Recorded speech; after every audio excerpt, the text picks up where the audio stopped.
Hello, in this video I would like to discuss a few theories and other random ideas in regards to Danganronpa F Shattered Hope, especially in regards to Anon. Spoiler alert for episode 8.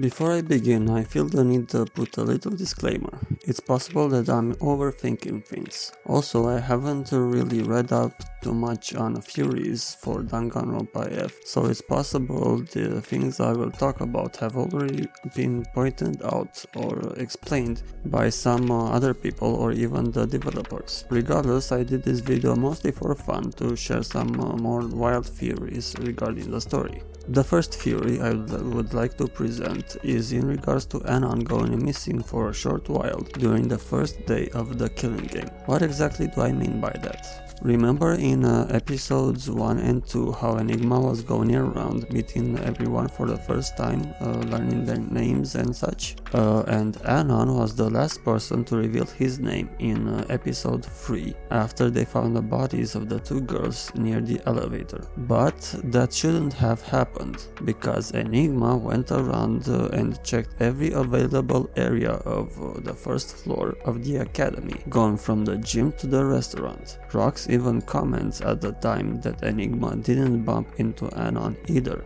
So, where did Anon go? A simple explanation would be that he just went inside his dorm room, but that becomes a little unlikely after you take into account the sequence of events and everyone's positions.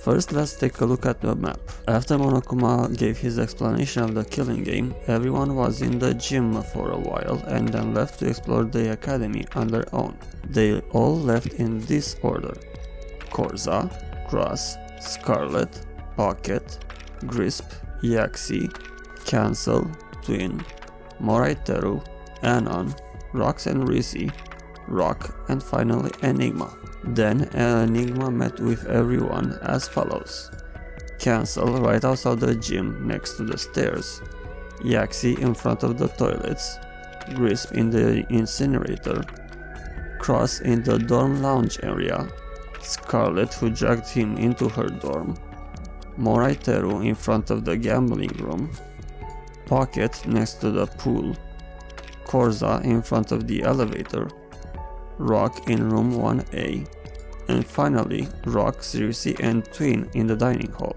Rox leaves a little early, and after talking for a while to Risi and Twin in the dining hall, Rule makes his first announcement and opens the door to the elevator, and Pocket discovers the bodies and screams. After that, everyone gathers in front of the elevator. When Risi, Twin and Enigma arrive at the elevator, everyone except for Cancel and Scarlet was already there. And yes, that also includes Anon. I know a lot of us watching the scene for the first time, including myself, were looking to see who was missing, and most of us did not notice Anon, so we were thinking he might have been the one who died. He was there, he just didn't say anything, so the camera didn't pan over to him, and he was just shown for 1 or 2 seconds at the beginning of the scene. Later, when they are checking the bodies, Scarlet says to him something like, "When did you get here?" And he responds by saying that he was there the entire time, which is true. He was indeed there with everyone the whole time they had their discussion. At that time, Rock also asks Anon for his name, so I believe this was the first time Anon introduced himself to anyone else. In episode 6, when talking to Rule, Cancel mentions she heard Pocket scream from the lounge area in the dorms, and after Scarlet left her room, the two of them went to the elevator to check the scream. As such, I believe that at the time Pocket saw the bodies and screamed, Anon was somewhere by himself, not in the lounge area or west of the lounge area, because he arrived at the elevator before Scarlet and Cancel, and the two of them would have noticed him if he passed them by. If he did that, Scarlett wouldn't have asked him when did you get here later when they were checking the bodies. Of course, it's possible that right after everyone separated from the gym, Anon went to his room. Then, after Enigma passed the lounge area, and when no one happened to be around, Anon left his room and went, for example, to the pool area, while everyone else had gathered in front of the elevator to talk, and that's when the elevator doors opened. If this is indeed what happened, then that's simply it. There's nothing particular special or suspicious about Anon. He is after all someone who is not easily noticed, but I do think at the very least we should keep in mind the possibility that this is not the case, and that Anon was not in his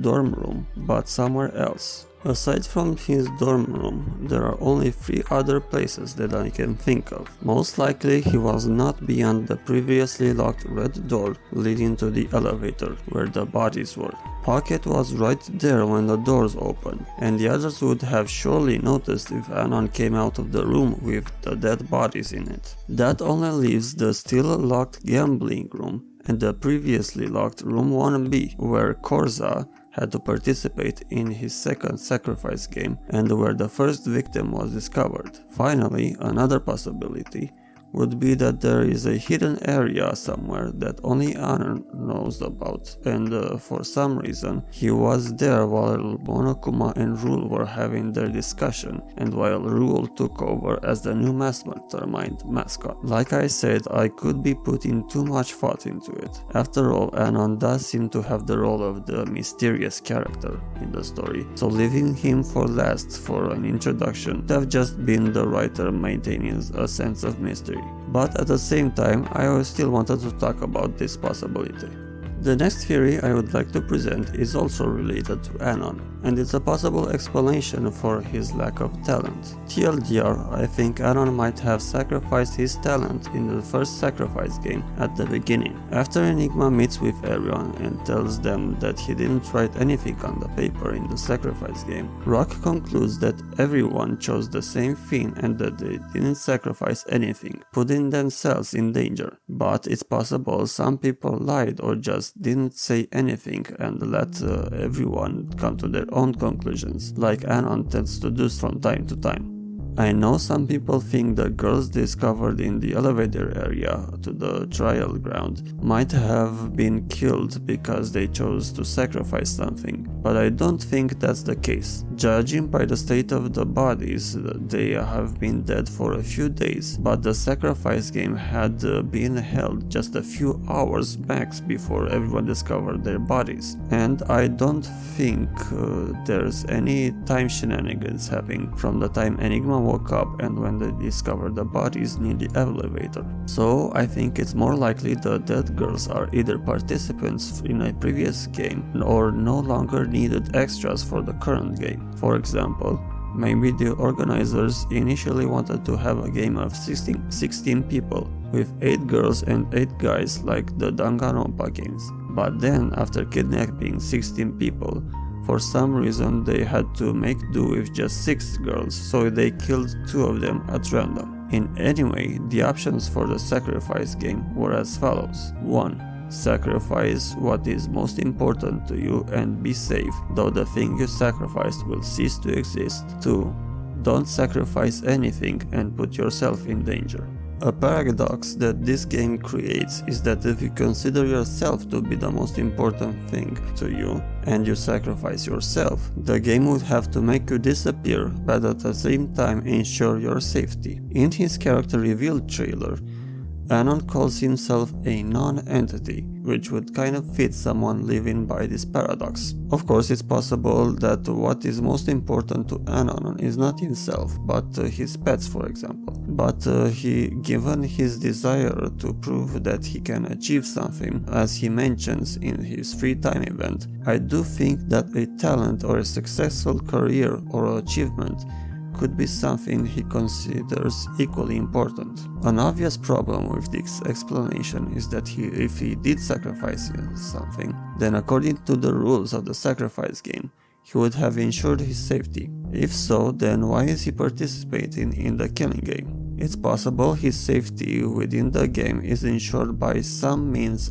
that have yet to be revealed, and maybe he has some perks for the game, like maybe being able to walk into areas inaccessible to the others. Lastly, I'd like to talk about another theory not related to Anon.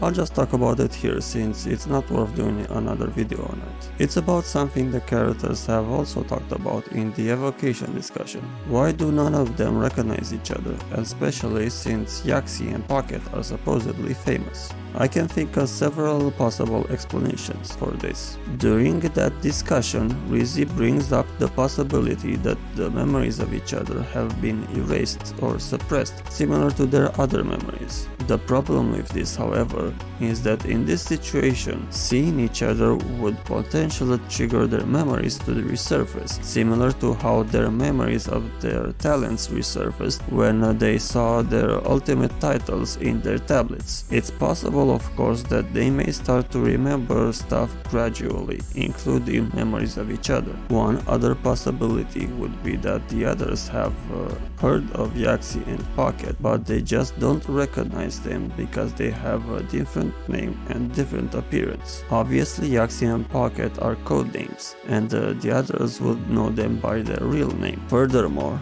maybe Pocket looks a bit different now than how he was in the outside world.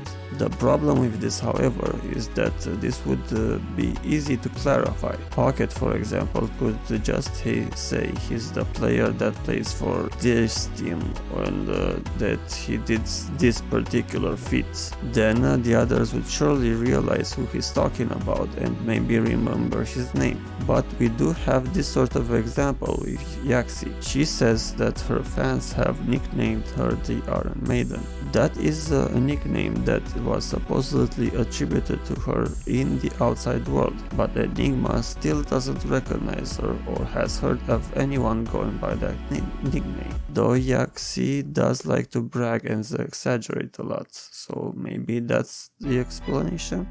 Another possible explanation would be that the others just happen to not know of Yaxi and Pocket. For example, maybe the two of them just like to brag and are actually less known than they imply. It's possible, for example, that some of the others have heard of them by name, but they aren't that famous for a lot of people to know what they look like.